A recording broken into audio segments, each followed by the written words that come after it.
ಈಗ ತಾಂತ್ರಿಕವಾಗಿ ಹೇಳಬೇಕಾದ್ರೆ ನಾನೀಗ ಮಾಜಿ ಮಂತ್ರಿ. ಈ ಗಳಿಗೆಯಲ್ಲಿ ಕೇರ್ ಟೇಕರ್ ಗೌರ್ಮೆಂಟಲ್ಲಿ ಅದು ಒಂದು ಎರಡು ರೀತಿ ಇದೆ. ಒಂದೊಂದು ಸತಿ ಬರೀ ಮುಖ್ಯಮಂತ್ರಿಗಳು ಕೇರ್ ಟೇಕರ್ ಆಗಿರ್ತಾರೆ, ಅಥವಾ ಇಡೀ ಸಂಪುಟನೂ ಒಂದು ತಾತ್ಕಾಲಿಕವಾಗಿ ಉಳಿಯುವಂಥದ್ದಿದೆ. ರಾಜ್ಯಪಾಲರ ಆದೇಶ ನಾನು ನೋಡಿದ್ದೀನಿ, ಅದರಲ್ಲಿ ಸ್ಪಷ್ಟತೆ ಇಲ್ಲ. ನಾನು ಈಗ ಕಾರ್ಯಕ್ರಮಕ್ಕೆ ಬಂದಿದ್ದೀನಿ, ಮುಂಚೆನೇ ನಿಗದಿಯಾಗಿತ್ತು.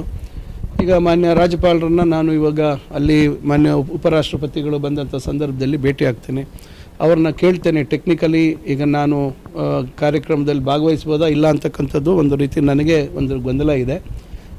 ಅದರಿಂದ ಇದು ಇದೆ ಒಂದು ಕಡೆ. ಮತ್ತು ಪಕ್ಷ ಇವತ್ತು ಯಾರು ಇರಬೇಕು ಸಂಪುಟದಲ್ಲಿ ಅಂತಕ್ಕಂಥದ್ದನ್ನು ಪಕ್ಷದ ಹೈಕಮಾಂಡ್, ಈಗ ಮಾನ್ಯ ಮುಖ್ಯಮಂತ್ರಿಗಳು ಏನು ಈಗ ಸದ್ಯಕ್ಕೆ ಇನ್ನು ಅವರೇ ಮುಂದುವರಿತಾ ಇದ್ದಾರೆ, ಸಿದ್ದರಾಮಯ್ಯನವರು ಕೇರ್ ಟೇಕರಾಗಿ, ಮತ್ತು ಒಳಗೆ ಬರುತ್ತೆ ಮುಂದೆ ಆಗ್ತಕ್ಕಂಥ ಮುಖ್ಯಮಂತ್ರಿಗಳು ಡಿ ಕೆ ಶಿವಕುಮಾರ್ ಅವರು, ಇವರೆಲ್ಲರೂ ಸೇರಿ ಯಾರು ಇರಬೇಕು ಯಾರು ಇಲ್ಲ ಅಂತಕ್ಕಂಥದ್ದು ಅವ್ರು ತೀರ್ಮಾನ ಮಾಡ್ತಾರೆ.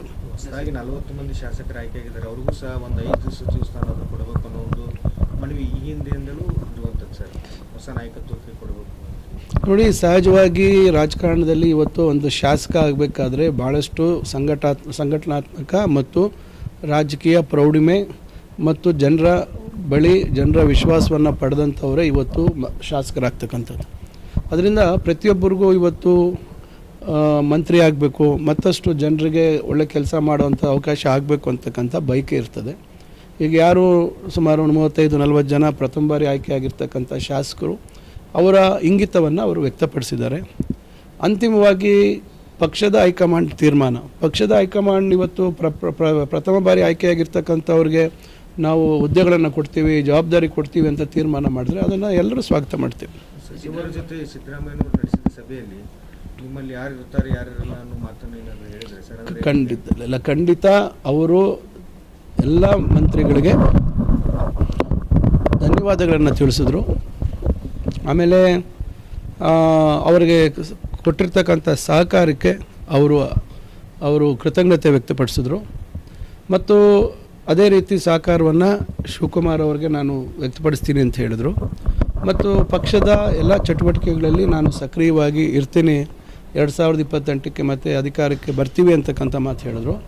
ಅಲ್ಲಿ ಯಾರು ಇರ್ತೀವಿ ಬಿಡ್ತೀವಿ ಅಂತಕ್ಕಂಥ ಪ್ರಶ್ನೆ ಉದ್ಭವ ಆಗಲಿಲ್ಲ. ಮಂತ್ರಿಗಳು ಕೆಲವರು ನಮಗೂ ಮಾತಾಡಬೇಕು ಅಂತಿತ್ತು, ಅವಕಾಶ ಸಮಯದ ಕೊರತೆಯಿಂದ ಮಾತಾಡಲಿಲ್ಲ. ಮಂತ್ರಿಗಳು ಕೆಲವರು ಅವರ ಗುಣ, ಅವರ ಆಡಳಿತ ವೈಖರಿ, ಅವರಲ್ಲಿ ಏನು ಒಂದು ಹಣಕಾಸು ಇಲಾಖೆ ನಿರ್ವಹಣೆ ಮಾಡಿರ್ತಕ್ಕಂಥ ರೀತಿ ಮತ್ತು ಸಮಾಜದಲ್ಲಿ ಶೋಷಿತ ವರ್ಗ ಬಡವರ ಬಗ್ಗೆ ಅವ್ರಿಗಿದ್ದಂಥ ಕಾಳಜಿ, ಇವೆಲ್ಲ ಅವರ ಒಂದು ವ್ಯಕ್ತಿತ್ವದ ಗುಣಗಾನವನ್ನು ಮಾಡ್ತಕ್ಕಂಥ ಕೆಲಸ ಆಯಿತು. ಆ ಸಂದರ್ಭದಲ್ಲಿ ಭಾವೋದ್ವೇಗಕ್ಕೆ ನಾವೆಲ್ಲರೂ ಒಳಗಾದ್ವಿ, ನಮಗೆಲ್ರಿಗೂ ಭಾಳ ನೋವಾಯಿತು. ಆ ರೀತಿ ಒಂದು ಕುಟುಂಬದಲ್ಲಿ ಭಾಳ ಅನ್ಯೋನ್ಯವಾಗಿ ನಡೆದಂಥ ಒಂದು ಸಂದರ್ಭ ಅದು.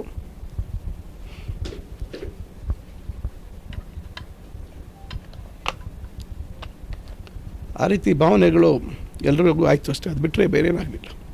ಸಾಕಷ್ಟು ಜನ ನಿಮ್ಮಲ್ಲೂ ಸಹ ಕಣ್ಣೀರು ಬರ್ತಾರೆ, ಆ ರೀತಿ ಸಾಕಷ್ಟು ಸಚಿವರು ಸಹ ಕಣ್ಣೀರು ಇಲ್ಲ, ಎಲ್ರಿಗೂ ಭಾಳ ನೋವಾಯಿತು. ಆದರೆ ನಾವೆಲ್ಲ ರಾಜಕೀಯ ವ್ಯವಸ್ಥೆಯಲ್ಲಿದ್ದೀವಿ, ಅಧಿಕಾರ ಯಾರಿಗೂ ಶಾಶ್ವತ ಇಲ್ಲ.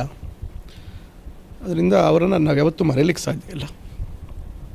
ಉತ್ತಮ ಆಡಳಿತ ಮಾಡ್ತಾ ಇದ್ರು ಸಿದ್ದರಾಮಯ್ಯವರು. ಅಹಿಂದ ಸಮಾಜ ಇರ್ಬೋದು, ಎಲ್ಲ ಸಮಾಜನೂ ಒಟ್ಟಿಗೆ ತಗೊಂಡೋಗುವಂಥ ಕೆಲಸ ಮಾಡ್ತಾ ಇದ್ದಾರೆ. ಖಂಡಿತ ಅವರನ್ನು ಒಂದು ಜಾತಿಗೆ ಸೀಮಿತವಾಗಿ ನಾವು ನಾಯಕರನ್ನಾಗಿ ನೋಡಲಿಕ್ಕೆ ಸಾಧ್ಯ ಇಲ್ಲ. ಇಡೀ ಸಮಾಜದ, ವಿಶೇಷವಾಗಿ ಬಡವರ ಬಗ್ಗೆ, ಯಾಕಂದರೆ ಬಡತನದಿಂದ ಅವರು ಮೇಲೆ ಬಂದವರು. ಅವರೇ ಹೇಳಿದಾಗೆ ಅವ್ರ ತಂದೆ ತಾಯಿ ಯಾರೂ ರಾಜಕಾರಣದಲ್ಲಿ ಇರಲಿಲ್ಲ.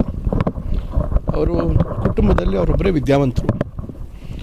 ಅವರು ಇವತ್ತು ರಾಜ್ಯದಲ್ಲಿ ಇಷ್ಟು ದೊಡ್ಡ ಮಟ್ಟಕ್ಕೆ ಬೆಳೀತೀರಿ ಅಂತಕ್ಕಂಥ ನಂಬಿಕೆ ಅವ್ರಿಗೆ ಇರಲಿಲ್ಲ. ಇವತ್ತು ಬೆಳೆದು ಎಲ್ಲರ ವಿಶ್ವಾಸವನ್ನು ಪಡೆದಿದ್ದಾರೆ. ಬಹುಶಃ ಅವರು ಈ 2-3 ದಿನಗಳಲ್ಲಿ ನಡ್ಕೊಂಡಂಥ ರೀತಿ ಬಹುಶಃ ಇವತ್ತಿನ ಒಂದು ಕೆಟ್ಟಿರ್ತಕ್ಕಂಥ ರಾಜಕೀಯ ವ್ಯವಸ್ಥೆಗೆ ಬಹುಶಃ ಒಂದು ವಿಶಿಷ್ಟವಾದಂಥ ಒಂದು ರೀತಿಯಾದಂಥ ದಿಕ್ಕನ್ನು ತೋರಿಸ್ಕೊಟ್ಟಿದ್ದಾರೆ. ರಾಜಕಾರಣದಲ್ಲಿ ಯಾರಿಗೂ ಅಧಿಕಾರ ಶಾಶ್ವತ ಅಲ್ಲ. ಇವತ್ತು ಜನರ ಆಶೀರ್ವಾದ ಬೇಕು, ಜನರ ನಂಬಿಕೆ ವಿಶ್ವಾಸವನ್ನು ಗಳಿಸಬೇಕು. ಅದ್ರ ಮೇಲೆ ಅಧಿಕಾರ ಬಂದಂಥ ಸಂದರ್ಭದಲ್ಲಿ ನಾವು ಒಂದು we have to be grounded ಅಂತ ಹೇಳ್ತಾರೆ. ಅಂದರೆ ನಾವು ನಮ್ಮ ಕಾಲಿನ ಮೇಲೆ ನಾವು ನಿಂತ್ಕೋಬೇಕು. ನಾವು ಹೇಗೆ ಬೆಳೆದು ಬಂದ್ವಿ, ಯಾರಿಂದ ನಾವು ಇಲ್ಲಿವರೆಗೂ ಬಂದಿದ್ದೀವಿ ಅಂತಕ್ಕಂಥದ್ದನ್ನು ನಾವೆಲ್ಲ ಅರ್ಥ ಮಾಡ್ಕೋಬೇಕು ಅಂತಕ್ಕಂಥದ್ದು. ಅದರಿಂದ ಎಲ್ಲರೂ ಡಿ ಕೆ ಶಿವಕುಮಾರ್ ಅವ್ರಿಗೂ ಭಾವೋದ್ವೇಗಕ್ಕೊಳಗಾದರು. ಅದರಿಂದ ಅವರನ್ನು ನಾವು ಯಾವತ್ತೂ ಮರೀಲಿಕ್ಕೆ ಸಾಧ್ಯ ಇಲ್ಲ.